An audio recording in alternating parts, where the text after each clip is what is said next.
10 एक भी हुआ कि अपनी बात में कल लग जाएगी, तो मेरे पास 2 मिनट पड़े हैं। उस सर का भी उसमें बीच में हमको स्पीच लेना है। सर मेरे मार्गदर्शक हैं। सर ने जितनी चीज़ें मेरे को सिखाई हैं उसको आगे लेके जाने की जिम्मेवारी मेरे ऊपर है। इसको मैं पूरी तरीके से समझता हूँ।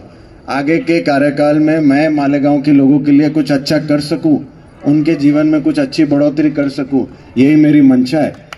और जो एक मेरी इमेज अभी सबके सामने रहती है कि ये बहुत ही टाइट है, ये बोलता नहीं है, ये बात नहीं करता है। हाँ, मैं सर जैसा पीआर मेंटेन शायद ना कर सकूं। ये 15 वर्ष के अनुभव का एक्सपीरियंस है जो हमको मालेगांव को प्राप्ति मिली थी और हम एज ए डीवाईएसपी सर से सीख सके। पर मेरा सिर्फ 2 साल का एक्सपीरियंस है और उसी 2 साल के एक्सपीरियंस के बलबूते पर जितना मैं कर सकता हूँ 110% करने की कोशिश करूँगा।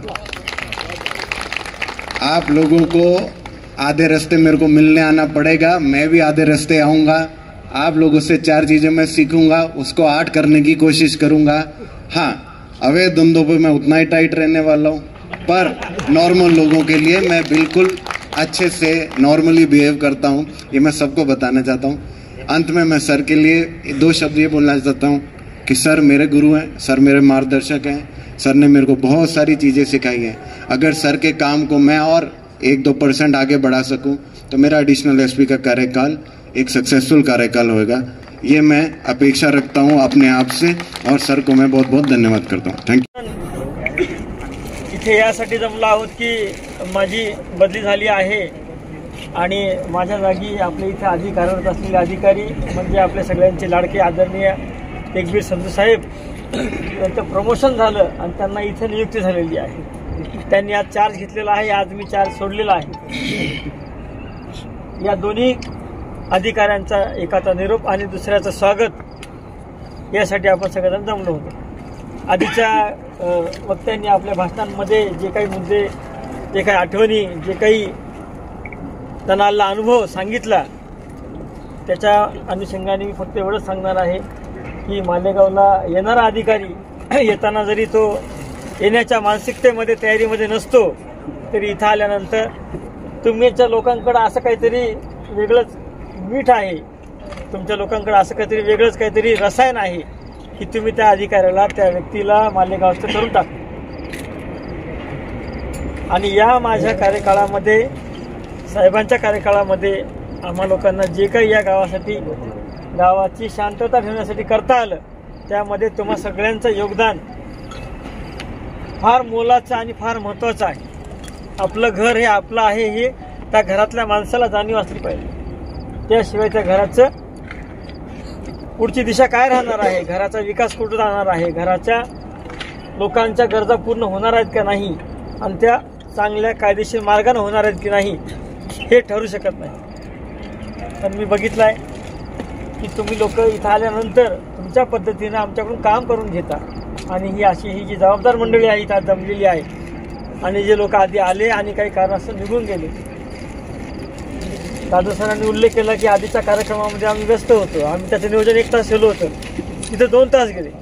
तिथं सुद्धा अनेक लोकांना आम्हाला थांबवावं लागलं की बस आम्हाला अजून बाहेर दुसऱ्या कार्यक्रमात जायचं आहे। परंतु आपण सगळेजण इतका पूर्ण वेळ थांबून राहिलात, कुठंतरी आपल्या मनामध्ये आमच्याबद्दल ममत्व, प्रेम, आदर, जिव्हाळा आणि आम्ही करत असलेल्या कामाबद्दल विश्वास आणि तोच विश्वास आधी झालेल्या कामाबद्दल जो आहे तो भविष्यामध्ये जी साहेबांची नियुक्ती झाली आहे, साहेबांच्या सुद्धा कडून तुम्ही अपेक्षा व्यक्त करत आहात, अशा पद्धतीच्या ह्या कार्यक्रमासाठी आपण हजर राहिल्याबद्दल मी खरं आपल्या सगळ्यांचा मनस्वी आभारी आहे। मी या ठिकाणी पोलिसांचं जर यश आपल्याला दिसत असेल गाव शांत ठेवण्यामध्ये तर त्यासाठी आभार व्यक्त करण्यामध्ये माझ्याकडून नाव विसरून जाऊ नये यासाठी मी आवर्जून सांगेल की आपल्या आधीचे काळातील आयजी आदरणीय बी.जी. शेखर पाटील सर असतील, आताचे आयजी आदरणीय श्री कराळे सर असतील, आधीचे एसपी उमाप सर असतील, आताचे एसपी श्री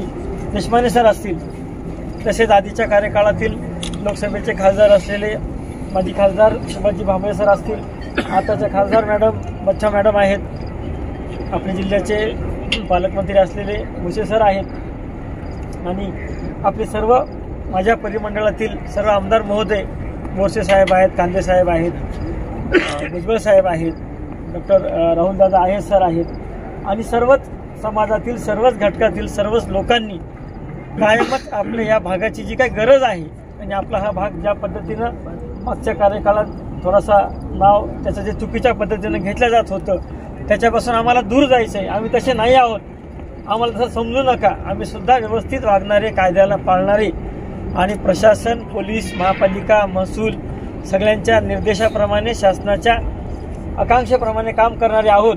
असं कुठंतरी आपण सगळ्यांनी त्याचा परिचय दिलेला आहे. अनेक घटना घडल्या, अनेक घटना भविष्यात घडतील. 8-10 लाख लोकसंख्येच्या गावामध्ये छोट्या मोठ्या घटना घडत असताना त्याचा किती बाऊ करायचा आणि त्याला कुठं थांबवायचं आणि त्या घटनेतून चुकीचं बाहेर पडू न देता चांगलं बाहेर पडेल आणि जी काही एक मैत्रीपूर्ण एकमेकांच्या मदतीने पुढे जाण्याची जी काही वृत्ती आहे ती चाललो रे की तुम्ही चालतच राहणारे लोक आहेत, तुम्ही काय थांबणारे लोक नाही आहे. त्याच्यामुळं जो इनिशिएटिव्ह आमच्याकडून घेणं अपेक्षित असेल एखाद्या विषयामध्ये ते मी खात्रीने सांगतो की ते आम्ही कायम पूर्वी घेतलेलं आहे आणि भविष्यातसुद्धा घेऊ. पण तुम्ही तुमची जी काही चाल मेंटेन केलेली आहे आणि दिशा ठेवलेली आहे, दिशा आणि वेग हे तुम्ही दोन्हीही कंटिन्यू कराल अशी आम्हा सगळ्यांना खूप खूप अपेक्षा आहे. आणि ह्या सर्व पक्ष, संघटना, धर्म, जात याच्या परे कुठंतरी एक चांगल्या पद्धतीचं कामकाज आपल्या इथं नक्की चालू आहे हे मी माझ्या 2.5 वर्षाच्या कालखंडाच्या अनुभवावरून अगदी हक्कानं सांगतो. आणि आपण सगळ्यांच्या पुढच्या आगामी वाटचालीला माझ्या पोलीस दलाकडून खूप खूप शुभेच्छा देतो. आमच्यासाठी आपण इतक्या वेळ थांबलात, आमचा सत्कार केला, आम्हाला बद्दल चांगले 4 शब्द कौतुकाचे बोललात आणि त्याच्यामुळं आम्ही देखील आपले फार फार आभारी आहोत. माझ्या पोलीस दलाला आपल्या अशा शुभेच्छा आगामी काळामध्ये सुद्धा संधू साहेबाच्या रूपाने, मुंदाव साहेबाच्या रूपाने, नितीन गणापुरे साहेबांच्या रूपाने, आपले DYSP मनमाड महाजन साहेबांच्या रूपाने आपण त्या सगळ्या पोलीस दलाचे हे चेहरे आहेत, नेते आहेत. परंतु एकदम जो शेवटचा घटक आहे कॉन्स्टेबल आमचा, त्याला सुद्धा तुमच्याकडून असं सहकार्य राहील अशी मला खात्री आहे. आणि आपल्या आजच्या ह्या आभार कार्यक्रमाकरिता आपण हजर राहिल्याबद्दल, निरोप कार्यक्रमाकरिता हजर राहिल्याबद्दल मी आपल्या सगळ्यांचे पुन्हा एकदा आभार मानतो आणि इथंच थांबतो. जय हिंद.